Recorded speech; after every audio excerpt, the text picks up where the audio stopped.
নমস্কার, রুমার গল্পের দুনিয়ায় আপনারা সকলে স্বাগত। আজ আপনাদের শোনাব সুনীল গঙ্গোপাধ্যায়ের লেখা গল্প বিরলে নিরালায়। গল্প পাঠে আমি রুমা।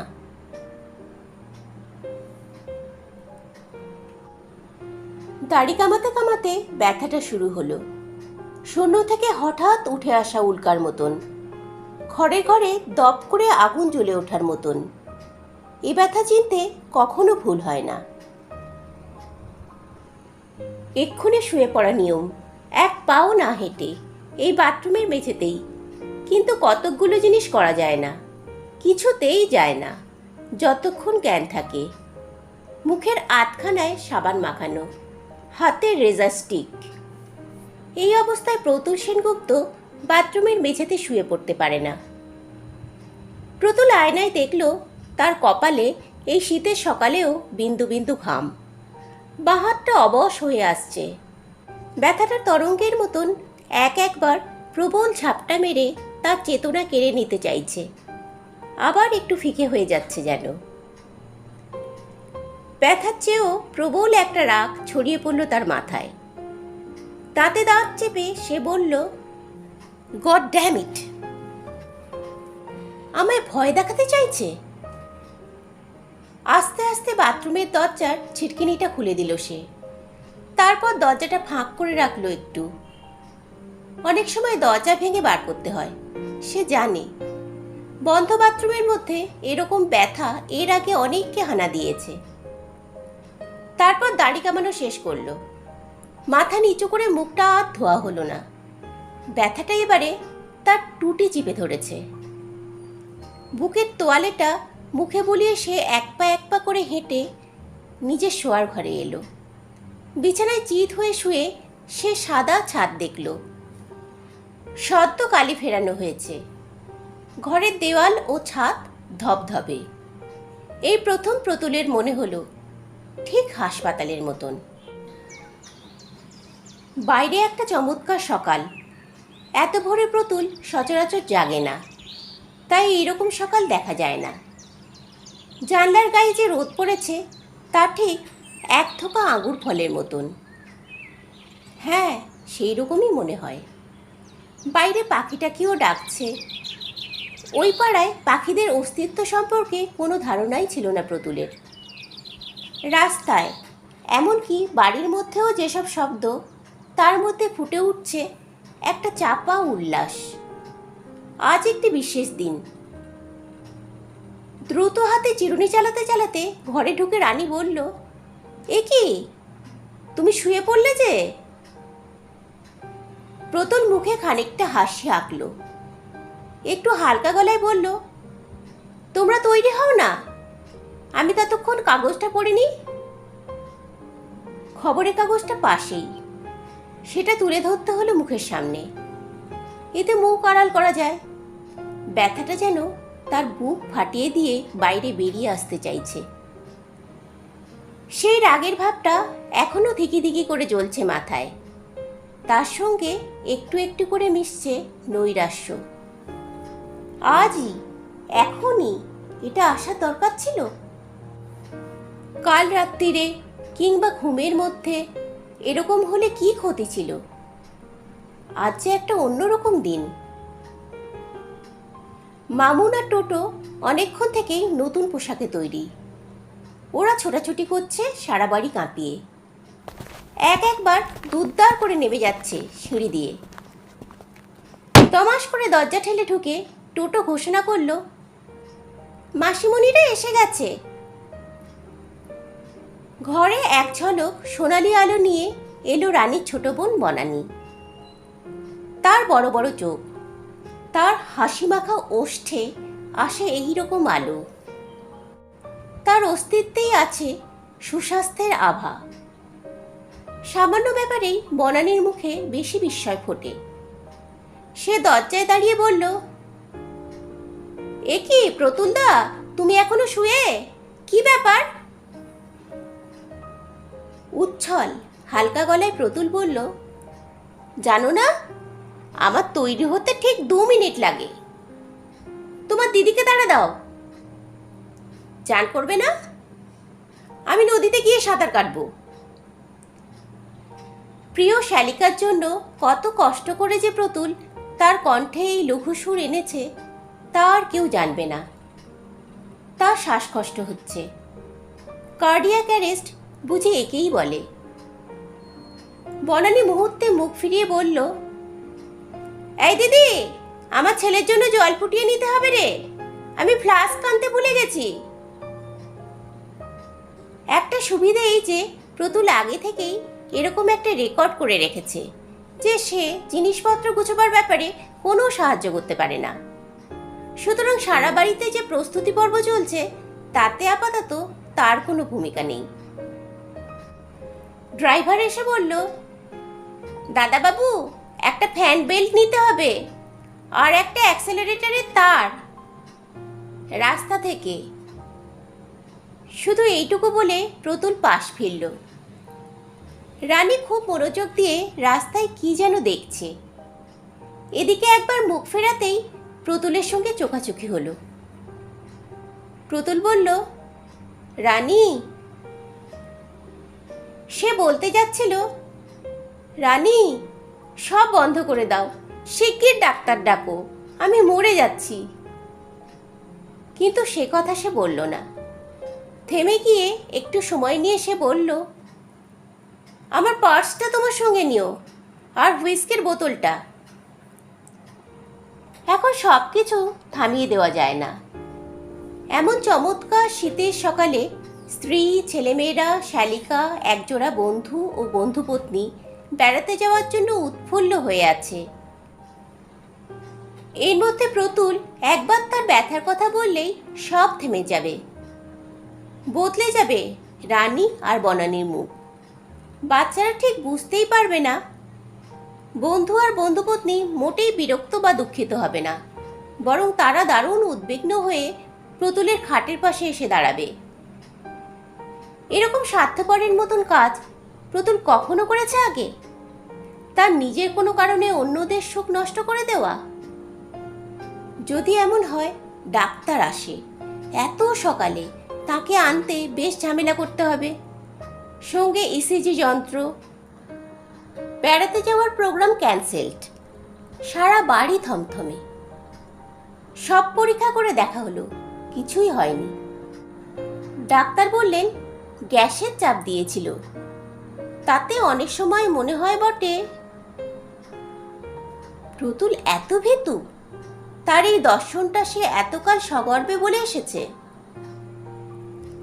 আমি আগামীকালের কথা কখনো চিন্তা করি না, আমার আজকের জীবনটাই আসল জীবন। প্রতুল উঠে বসল। বনানী অর্থাৎ টিঙ্কু এসে বলল, প্রতুল দা, একটা সিগারেট খাবো। কাল রাত্রির এই 10 প্যাকেট সিগারেট এনে রেখেছে প্রতুল। বাইরে গেলে তার নিজস্ব ব্র্যান্ড যদি পাওয়া না যায়, সেই জন্য সে সব সময় স্টক রাখে। টিঙ্কু চাইলে সে বরাবর 2টো সিগারেট একসঙ্গে ঠোঁটে চেপে ধরিয়েছে। এই অবস্থায় সিগারেট? তার চেয়ে আর্সেনিক খেলেই ক্ষতি কি? টিঙ্কু ঝলমলে মুখখানার দিকে তাকিয়ে প্রতুল বলল, নিশ্চয়ই, লাইটারটা ওই যে, এনে দাও তো। 2টি সিগারেটই ধরালো প্রতুল। নিজেরটা ইনহেল না করলেই হলো, ফুক ফুক করে টানবে। জামাইবাবুর কাঁধে হাত রেখে টিঙ্কু বলল, এবারে উঠুন, আমরা সব রেডি। টিঙ্কু এত কাছে দাঁড়িয়ে বলেই বোধহয় ব্যথাটা এখন একটু কম লাগছে, তবে শ্বাসকষ্টের ভাবটা এখনো রয়েছে। বুকের ওপরে যেন একটা পাথর চাপানো। প্যান্ট শার্ট পরতে গেলে এ ঘর থেকে বেরিয়ে বারান্দা দিয়ে হেঁটে অন্য ঘরে যেতে হবে, অন্তত 20টা স্টেপ। প্রতুল কতবার ডাক্তার বন্ধুদের কাছে শুনেছে, চেস্ট পেন হলে 1 পাও হাঁটা উচিত নয়। প্রথম চিকিৎসাই হলো সাবধানে শুয়ে থাকা। খাট থেকে নেমে প্রতুল ধীর পায়ে হেঁটে গেল পোশাকের ঘরে। এ ঘরের সংলগ্ন বাথরুমের দরজাটা হাট করে খোলা। সিগারেটটা ছুঁড়ে কমোডের মধ্যে ফেলে দিল প্রতুল। রানীর চোখে এটা একটা অমার্জনীয় অপরাধ, কিন্তু ফেরা হবে 3 দিন পর। কিংবা এটার জন্য আর কোনোদিনই রানী তাকে বকুনি দিতে পারবে না। শার্ট গায়ে গলাবার পর প্যান্টটা পরবার জন্য একটা পা তুলতেই ঠিক যেন একটা বন্দুকের গুলি লাগলো প্রতুলের বাঁ বুকে। অসহ্য ব্যথায় বসে পড়ল সে। সারা শরীর ঘামে ভিজে যাচ্ছে। সে আর পাচ্ছে না। শার্টের নিচে শুধু জাঙ্গিয়া পরা, প্যান্টের এক চোঙার মধ্যে একটা পা ঢোকানো। এরকম অসহায় অবস্থায় বসে আছে প্রতুল। দরজা খোলা, যে কোনো সময় বাচ্চারা কিংবা রানী কিংবা টিঙ্কু এসে পড়তে পারে। সাদা দেওয়ালের দিকে তাকিয়ে ক্রুদ্ধ হিস হেসে গলায় প্রতুল বলল, if you want to kill me when I am alone. কথাটা বলে ব্যথার চেয়েও বেশি বিস্ময়ে অবসন্ন হলো প্রতুল। এরকম কথাটা সে বলল কাকে? এরকম অদ্ভুত ইংরেজিতে ইউ। সে প্রতুল সেনগুপ্ত, যার কাছে অনির্দেশ্য কিছুই নেই। সে কাকে সম্বোধন করছে? দেওয়ালকে?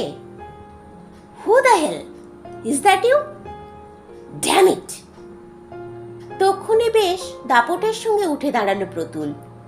দ্রুত প্যান্ট পরে নিয়ে কোমরে বেল্ট বাঁধল। বেরিয়ে এসে বলল, টিঙ্কু, চিরুনিটা দাও। 5 মিনিটের মধ্যে সে নিচে নেমে এসে গাড়ির সামনে দাঁড়িয়ে অসহিষ্ণু গলায় বলছে, ওঠো ওঠো, আর দেরি নয়, রোদ চড়ে যাচ্ছে। তাকে ভয় দেখানো হচ্ছে? মৃত্যু ভয়? একটা থাপ্পড় কষাবে সে মৃত্যুর গালে। 49 বছর বয়স। তার জীবনে কোনো অনুতাপ নেই, কোনো উচ্চাকাঙ্ক্ষা নেই। হ্যাঁ, বেঁচে থাকা খুব সুন্দর, খুবই উপভোগ্য, কিন্তু মরতে হলেও সে টুসকে দিয়ে মরে যেতে পারে। জেদ করে সে একটা সিগারেট ধরালো। ইউ? তার বেঁচে থাকার মধ্যে কোনো ইউ নেই। মৃত্যু তো জাস্ট একটা হ্যাপেনিং, জন্মানোর মতনই। সবাই পেছনে বসলো, প্রতুল সামনে। লম্বা রাস্তা, ড্রাইভারকে মাঝে মাঝে বিশ্রাম দিয়ে তার গাড়ি চালাবার কথা। পথ থেকে প্রকাশ আর শ্রাবণীকে তুলে নিতে হবে। যথারীতি প্রকাশ এখনো তৈরি হতে পারেনি। ওপরের বারান্দা থেকে পাজামা পাঞ্জাবি পরা অবস্থায় ঝুঁকে প্রকাশ বলল, এই ওপরে এসো, তোমরা চা খেয়ে যাবে। টিঙ্কু ছটফটে। বাইরে বেড়াতে যাওয়ার নামেই তার শরীরে একটা গতি এসে গেছে। সে বলল, না না, আমরা আর চা খাবো না, আপনারা চলে আসুন। প্রকাশ বলল, আরে ট্রেন ধরার তাড়া তো নেই, এসো এসো, লুচি ভাজা হচ্ছে। লুচি খাবো না। শ্রাবণী স্নান হয়নি এখনো, আরো 10-15 মিনিট তো লাগবেই। স্নান না করে মেয়েরা বাড়ি থেকে বেরোতে পারে না, এটা যেন একটা ধর্মীয় নির্দেশ। রানী স্নান করেছে, টিঙ্কু স্নান করেছে, শ্রাবণীও তো স্নান করবেই। প্রতুল স্নান করেনি, প্রকাশও করবে না নিশ্চয়ই। রানী বলল, চলো তাহলে ওপরে গিয়ে বসি।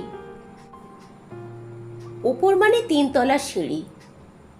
প্রতুল গ্যাসের ব্যথা চেনে, জল খেলে কমে যায়।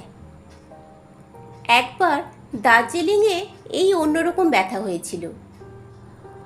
ডাক্তার পরে বলেছিল ইস্কিমিয়া। সিগারেট বন্ধ, রাত জাগা একেবারেই চলবে না, মদ 3 পেগ। প্রতুল কোনোটাই মানেনি। এবারে ব্যথা অনেক বেশি, একেবারে অমোঘ। আর যাই হোক, এখন 3 তলা সিঁড়ি দিয়ে ওঠার কোনো প্রশ্নই ওঠে না। আর কিছু না, যদি সিঁড়িতেই হুমড়িকে পড়ে তারপর ডাক্তার ডাকবার আগেই। একটা বিশ্রী নাটকীয় ব্যাপার। প্রতুল এইরকম নাটকটাই তো অপছন্দ করছে। কেন আজ সবাই মিলে আনন্দ করে বেড়াতে যাওয়ার দিনেই এই উৎপাত? ইংরেজি বাক্য কিংবা ইউ সম্বোধনটার কোনো মানে হয় না। কিন্তু প্রতুল তখন বলতে চেয়েছিল নিরালায়, নিরিবিলিতে আসুক মৃত্যু। তখন সে দেখবে প্রতুল কত সহজভাবে তাকে গ্রহণ করতে পারে। প্রতুল বলল, তোমরা ওপরে গিয়ে বসো, আমি ততক্ষণে সামনের পাম্প থেকে গাড়িতে তেল ভরে আনছি। পাম্পে গিয়ে তেল ভরবার পর প্রতুলের মনে পড়ল তার কাছে টাকা নেই। মানি ব্যাগটা দিয়েছে রানীর কাছে। কেন সে তখন রানীর কাছে টাকা রাখার কথা বলল? কোনোদিন তো এমন হয় না। সে পুরুষ, সক্ষম দলপতি, বাইরে যাওয়ার পথে তাকে অনেক খরচ করতে হবে, তার কাছেই তো টাকা রাখবার কথা। ড্রাইভারকে পাঠিয়ে দিল প্রকাশের বাড়িতে মানি ব্যাগ আনবার জন্য। সাদা দেওয়ালকে সেই কথাটা শোনাবার পর কিন্তু ব্যথাটা অনেকটা কমে গেছে। একেবারে থামেনি, ঢেউয়ের মতন ঝাপটা মারছে মাঝে মাঝে। দমবন্ধ ভাবটাও একটু কেটেছে। এরকমই হয়, একটুখানি স্বস্তি ফিরে আসে, তখন অসাবধান হয়ে একটু পরিশ্রম করলেই আবার ক্যাক করে ধরে। তখন এক ঝাপটায় একেবারে ফেলে দেয়, যেমন দিয়েছিল বিমলকে আসানসোলে হোটেলের ঘরে। দরজা ভাঙার পর দেখা গিয়েছিল সে বাইরে যাওয়ার পোশাক পরে প্রস্তুত হয়ে দরজার কাছেই মাটিতে লুটিয়ে আছে, হাতে দেশলাই। প্রকাশ আর শ্রাবণী নেমে এসেছে। এবারে সামনেই পেছনে করে বসতে হবে। ড্রাইভার বাদ দিয়ে 3টি নারী, 2টি পুরুষ, 4টি বাচ্চা। এর মধ্যে 2টো বাচ্চাকে সামনেই দিল। টিঙ্কু বলল, আমি প্রতুলদার পাশে গিয়ে বসবো, আমি কিন্তু জানলার ধারে প্রতুলদা। টিঙ্কুর বর অমিতাভ অফিসে ট্রেনিং নিতে চেকোস্লোভিয়া গেছে। টিঙ্কু এখন তো জামাইবাবুর একটু আদর কাটতেই পারে, যদিও কপালে ঘাম, তবু মাঝে মাঝে শীতে কাঁপুনি দিচ্ছে প্রতুলের শরীরে। টিঙ্কুর পাখির মতন শরীরের উত্তাপ বুকের কাছে পেয়ে তার ভালো লাগে। শহর ছাড়িয়ে বাইরে পড়তেই শ্রাবণী গান ধরে। শ্রাবণী চমৎকার গান করে, রানীরও গানের স্টক অনেক, সেও গলা মেলায়। টিঙ্কু সব গান 2-1 লাইন করে জানে, তারও খুব উৎসাহ। রাস্তার ধারের গাছপালায় এই রিনরিনে কণ্ঠস্বরগুলির ঝাপটা লাগে। একটু পরেই টিঙ্কু তার অতি বিস্মিত চোখ দুটি ফিরিয়ে জিজ্ঞেস করে, এ কি প্রতুলদা, তুমি গাইছো না? প্রতুলের গলায় সুর নেই, কিন্তু কণ্ঠস্বর জোরালো। কোরাস গানে তার কণ্ঠস্বর থামের কাজ করে। প্রত্যেকবার বাইরে বেরোলেই এরকম হয়। যেতে হবে বহরমপুরে, 5 ঘন্টার পথ, সঙ্গে বাচ্চারা আছে। 2-3 বার থামতেই হবে। পৌঁছতে পৌঁছতে সেই সন্ধে। সেখানে সিদ্ধার্থর বিরাট বাড়ি, অনেক রকম ব্যবস্থা সমেত সিদ্ধার্থ ব্যগ্র হয়ে বসে আছে সেখানে। সুতরাং অনেকখানি পথ, অনেক গান হবে। এর মধ্যে প্রতুল চুপ করে বসে থাকলে সবাই ভাববে প্রতুলের মুড নেই। প্রতুল গান ধরতেই টিঙ্কু বলল, এই এই প্রতুলদা, তোমার স্কেল ঠিক হচ্ছে না। শুধু স্কেল কেন, গলার আওয়াজও একেবারে অন্যরকম। প্রতুল নিজেই যেন চিনতে পারছে না, এ কার গলা? হ্যাঁ, এটা একটা স্পষ্ট লক্ষণ। গলার আওয়াজ বদলে যায়, মুখটাও যেন একটু বেঁকে যাচ্ছে। প্রতুল চোয়ালে হাত বুলিয়ে দেখল, ঠিক চোয়ালে অন্যরকম চাপ। গান গাইবার জন্য চেঁচিয়ে ওঠার সঙ্গে সঙ্গে ব্যথাটা আবার তীব্র হয়ে ফিরে এসেছে। মৃত্যুর আগে সিন্ধু সারসেরা শেষবারের মতন মধুরতম সুরে ডেকে ওঠে। মানুষ তা পারে না। ট্রেন যাত্রার মধ্যপথে এক অচেনা স্টেশনে নেমে পড়ে। দ্বিতীয় তানসেন প্রতিম আব্দুল করিম খাঁ তানপুরাটা পাশে নিয়ে শুধু ঝংকার তুলেছিলেন, গান গাইতে পারেননি। ঠোঁট ফাঁক করলেও স্বর ফুটেনি। যদি এই সময়টাতেই চরম মুহূর্ত আসে, প্রতুল গাড়ি থামাতে বলবে। আস্তে আস্তে নেমে গিয়ে একটা বড় গাছতলায় ঘাসের ওপর শুয়ে পড়বে। ডাক্তার ডাকার দরকার নেই, আকাশ দেখতে দেখতে চোখ জুড়িয়ে যাবে। কিন্তু সেটাও কি নাটকীয় হয়ে যাবে না? মেয়েরা কাঁদবে, বাচ্চারা হতভম্ব, প্রকাশ বেচারা এমনই বিমূঢ় হয়ে পড়বে যে না না, তার দরকার নেই। আমাকে এমনভাবে মেরো না, এমন নাটক করে সবাইকে বিব্রত করতে চাই না। তুমি আমাকে বিরলে নিরালায় মৃত্যুর দ্বার দেখিও। তখন দেখো প্রতুল সেনগুপ্তের জীবন দর্শন হাসতে হাসতে টুপি তুলে মৃত্যুর দরজা ঠাস করে খুলে সে চলে যাবে। No regrets, no ambitions. তুমি? God damn it! কে তাকে মারবে? তার নিজের হৃৎপিণ্ড থেমে যাবে, সে মরবে, এতে কার কি বলার আছে? বেশি মদ, বেশি সিগারেট, বেশি পরিশ্রম, বেশি রাত জাগা, এ সবই তো তার নিজের সিদ্ধান্ত, তার স্বেচ্ছা জীবন, স্বেচ্ছা মৃত্যু। ওষুধ, একটা কিছু ওষুধ দিয়ে এই সংকটটা কাটিয়ে ওঠা যায় না? মধ্যবয়সের অন্য কোনো ব্যাধি স্পর্শ করেনি প্রতুলকে। একমাত্র অ্যান্টাসিড ছাড়া অন্য কোনো ওষুধ থাকে না তার কাছে। দুটো জেলুসিল সকালেই খাওয়া হয়ে গেছে। এটা জেলুসিলের কেস নয়। দম আটকে আসছে, দম আটকে আসছে, একটা কিছু চাই। হঠাৎ প্রতুলের ইচ্ছে হলো টিঙ্কুর প্রস্ফুটিত মুখখানি ফিরিয়ে একটা পরিপূর্ণ চুম্বন করতে। জলে ডোবা মানুষকে যেমন কৃত্রিম শ্বাস দেওয়া হয়, সেই রকম টিঙ্কু, তোমার অফুরন্ত জীবনী শক্তি থেকে একটুখানি আমায় দেবে? আমার নিঃশ্বাস বড় কম, আর খরচ করতে পারছি না। তোমার অর্বুদ সংখ্যক নিঃশ্বাস থেকে কয়েক লক্ষ অন্তত।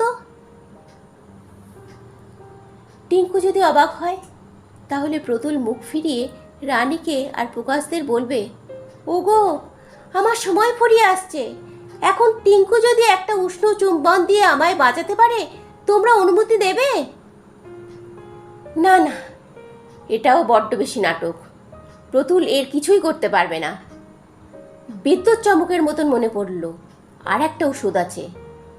মুখ নিচু করে ফিসফিসিয়ে প্রতুল বলল, টিঙ্কু, পায়ের কাছের ব্যাগ থেকে হুইস্কির বোতলটা বার করো তো। আঁতকে উঠে টিঙ্কু বলল, হুইস্কি এখন? দৃঢ় গলায় প্রতুল বলল, বার করো। পেছন থেকে রানী আর শ্রাবণী একযোগে বলল, এই সকালবেলায় হুইস্কি? তুমি পাগল হলে?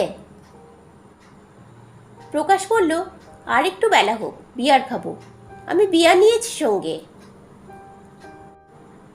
প্রতুল ততক্ষণে নিজের ব্যাগটা তুলে নিয়েছে নিচু হয়ে। অত্যন্ত দ্রুত আঙুলে বোতলটা খুলেই সে কাঁচা একটা বড় চুমুক দিল। রক্তের গতিবেগ বাড়িয়ে দেয় অ্যালকোহল। এখন হৃৎপিণ্ডের মাসেলগুলিতে রক্ত পাম্প করা দরকার। হায়দ্রাবাদ থেকে এক কর্নেল ফিরছিলেন জিপে। এমন সময় কার্ডিয়াক অ্যারেস্ট হয়। সঙ্গে ছিল একটা ব্র্যান্ডের বোতল। একটু একটু করে চুমুক দিতে লাগলেন তাতে।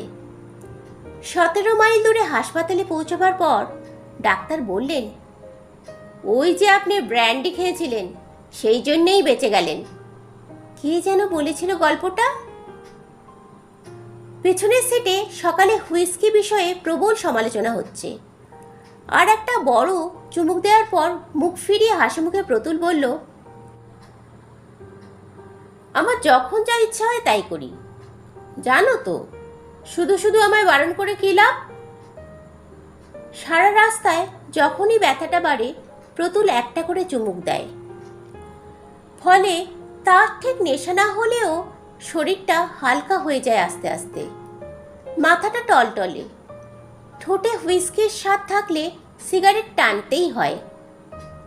ইনহেল না করলে সুখ নেই। যা চলছে চলুক। রানী বেশ রাগ করেছে। গান বন্ধ। প্রতুল যদি মুখ ফিরিয়ে বলে, কেন হুইস্কি খাচ্ছি জানো? আমার হার্ট অ্যাটাক হয়েছে, তাহলে বিরাট শব্দে একটা বজ্রপাত হবে না? ওর কথা সবাই বিশ্বাস করবে, কারণ প্রতুল সচরাচর মিথ্যে কথা বলে না। নিজের সম্পর্কে এরকম মিথ্যে তো বলবেই না। এরকম হঠকারী দুঃসাহস ওর পক্ষেই সম্ভব। এরকম নাটকও পছন্দ করে না প্রতুল। এমনকি রানাঘাট বা কৃষ্ণনগর পেরিয়ে যাওয়ার সময় হায়দ্রাবাদের সেই কর্নেলের মতন সে কোনো হাসপাতালেও গেল না। কৃষ্ণনগরে তার এক বন্ধু থাকে। তার খোঁজ করলে কোনো ভালো ডাক্তারকে দিয়ে চেক আপের ব্যবস্থাও তো করা যেত অনায়াসে। কিন্তু এরকম একটা কিছু উচ্চারণ করলেই রানীর সমস্ত ভ্রমণের আনন্দ নষ্ট হয়ে যাবে। সবাই তাকে ভালোবাসে, কেউ আর সুস্থির থাকবে না। বহরমপুরে পৌঁছে গেল সন্ধ্যের একটু আগেই। সিদ্ধার্থ আর অরুণা দাঁড়িয়েছিল বারান্দায়। নেমে এলো তত্তর করে। সব ব্যবস্থা দোতলায়, কিন্তু সেখানে তক্ষুনি না উঠে প্রতুল মাতালের ভান করে গা এলিয়ে দিল বসবার ঘরে। উপর হয়ে কৃত্রিম নাক ডাকতে লাগলো। টিঙ্কু তার পিঠে একটা কিল মেরে বলল, ভালো লাগে না। গঙ্গায় বেড়াবার জন্য নৌকোর ব্যবস্থা করে রেখেছে সিদ্ধার্থ। সেখানে মাছ ভাজা আর ফিসকি, সঙ্গে সোডা, আইস বক্সে বরফ, কত রকম আহ্লাদের স্বপ্ন। কিন্তু প্রতুল যেতে পারবে না। জড়িত গলায় সে বারবার বলতে লাগলো, তোমরা ঘুরে এসো, আমি ঘুমোবো, আমি কাল যাব। সবাই জানে প্রতুল গোয়ার। একবার না বললে তাকে দিয়ে হ্যাঁ করানো মুশকিল। সবচেয়ে বেশি রেগে আছে রানী। তার স্বামী এরকম সময়ে মাতলামি করছে বলে খুবই অপমানিত হয়েছে সে। সিদ্ধার্থ আর অরুণা কি ভাবছে? প্রতুলের সঙ্গে একটা কথাও বলল না সে। প্রতুল ইচ্ছে করে নাক ডাকার শব্দ করছে। টিঙ্কুও তুলতে পারল না তাকে। সবাই পোশাক বদলে আকাশে পঞ্চমীর চাঁদ ওঠার পর চলে গেল নদীতে। সারা বাড়ি নিস্তব্ধ হওয়ার পর উঠে বসল প্রতুল। বুকে সেই ব্যথার বোধটা আর নেই। অনেকটা ভালো লাগছে, তবে বুকে একটা কিছু দাগ ধরিয়ে দিয়েছে নিশ্চয়ই। বেশ দুর্বল লাগছে শরীরটা। এখন ভেবেচিন্তে একটা কিছু করতে হবে। সিদ্ধার্থ ছাড়া আরও বন্ধু আছে এখানে প্রতুলের। তার সহপাঠী সুকুমার এখানকার কলেজে পড়ায়। নিশ্চয়ই তার চেনা কোনো ডাক্তার আছে। সুকুমারকে গোপনীয়তার শপথ নেওয়াতে হবে আগে। তার চেনা ডাক্তারকে দিয়ে পরীক্ষা করাবে। সাময়িক ওষুধ, খুব গুরুতর কিছু না হলে কারুকে জানাবার দরকার নেই। এখন যদি কিছু হয়ও, সবাই কি বলবে না যে সে ওদের আনন্দে বাধা সৃষ্টি না করার জন্য সব রকম চেষ্টা করেছিল? এখানে সিদ্ধার্থ আছে, তার তবে আর কোনো চিন্তা নেই। এখন একটা রিক্সা নিয়ে সুকুমারের বাড়ি খুঁজে যাওয়া। কিন্তু সুকুমারকে ডেকে পাঠালে হয় না। মফস্বলের রাস্তায় রিক্সার ঝাঁকুনি, সেটা এড়াতে পারলেই ভালো। সিদ্ধার্থের একটি খুব বিশ্বাসী লোক আছে। প্রতুল আগেও তো এসেছে, সে জানে। সেই লোকটিও কি গঙ্গায় গেছে? বসবার ঘর থেকে বাড়ির ভেতর দিকে চলে এলো প্রতুল। উঠোনের বদলে চমৎকার একটি সবুজ লন। তার এক প্রান্তে একটি ছোট ঘর। সেখানে সেই বিশ্বাসী লোকটি থাকে। 10টি টাকা বকশিশ দিলে সে আরও বিশ্বাসী হবে। সে গোপনে সুকুমারের কাছে তার চিঠি নিয়ে যাবে। সারা বাড়ি এত অন্ধকার কেন? লোডশেডিং? কোথাও আলো নেই। বাগানের প্রান্তে ঘরটিও অন্ধকার। তবু সেদিকে কয়েক পা বাড়াতেই আবার সাঁ করে উঠে এলো সেই ব্যথাটা। নিঃশ্বাস যন্ত্রে যেন একটা মোটা ছাঁকনি বসে গেল। অমনি তার সামনে ঝলকে উঠল একটা চকচকে খড়গ। একটি গভীর কণ্ঠস্বর তাকে বলল, এবার? এখন তুমি প্রস্তুত? এখন তো তুমি বিড়ালে নিরালায়। কাঁপতে কাঁপতে মাটিতে বসে পড়ল প্রতুল।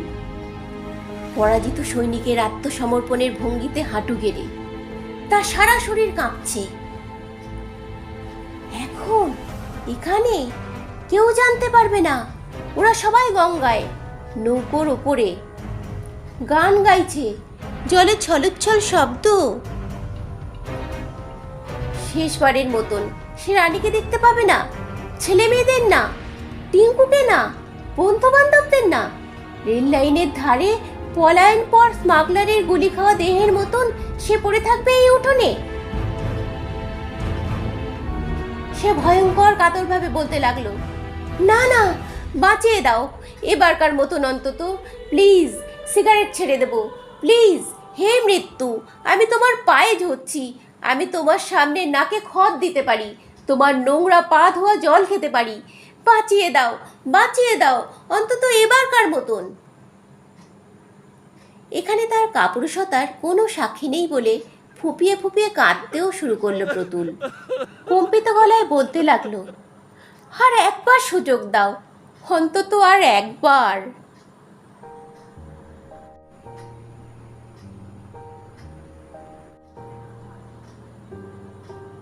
এতক্ষণ আপনারা শুনছিলেন সুনীল গঙ্গোপাধ্যায়ের লেখা গল্প বিরলে নিরালায়। গল্পটি যদি আপনাদের ভালো লেগে থাকে তাহলে নিজেদের বন্ধুবান্ধব আত্মীয় স্বজনের মধ্যে গল্পটি আপনারা শেয়ার করে নেবেন, লাইক করবেন। আমার গল্প পাঠ যদি আপনাদের ভালো লেগে থাকে তাহলে আপনারা আমার চ্যানেলটিকে সাবস্ক্রাইব করবেন। সাবস্ক্রাইব করার সময় বেল আইকনটিতে অবশ্যই প্রেস করবেন, এতে আমি আমার চ্যানেলে যখন নতুন গল্প পোস্ট করব তার নোটিফিকেশন আপনারা পেয়ে যাবেন। আজকের মতো আমি এখানেই শেষ করছি। পরের দিন আসবো নতুন গল্প নিয়ে আপনাদের কাছে। সুস্থ থাকবেন, ভালো থাকবেন, ধন্যবাদ।